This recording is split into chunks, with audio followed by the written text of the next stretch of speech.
There's grim news tonight for the most important body of water in the Garden State. Barnegat Bay stretches virtually the entire length of Ocean County from Bay Head in the north to the approaches to Atlantic City.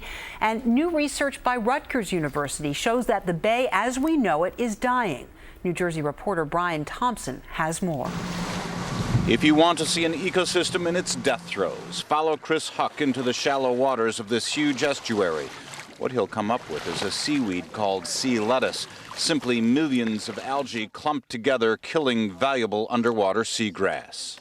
And it's resting on top of the seagrass? On top of the seagrass, yeah. Almost suffocating it. Basically, it blocks out all the light. We had come to what just last winter was the last and best seagrass bed in Barnegat Bay.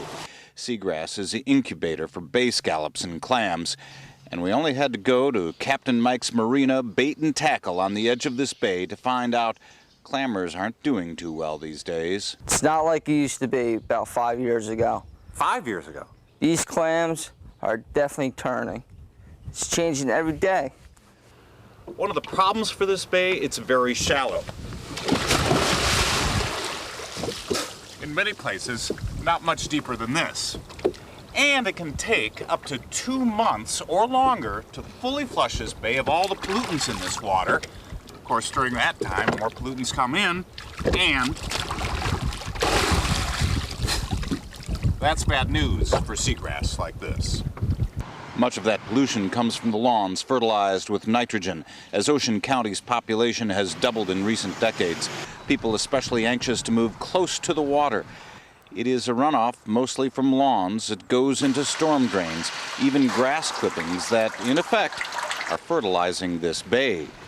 It's not a good feeling to know that the system's in decline and that, it's going to take an effort. It's going to take more than an effort of a few people. It's going to take the necessity to make drastic changes in the behavior of communities. Even rain washes nitrogen pollution out of the air. But with no end to future development in sight and without any action by government, people who visit or live here can expect to find a radically different bay in just the next few years. On Barnegat Bay, Brian Thompson, News Channel 4.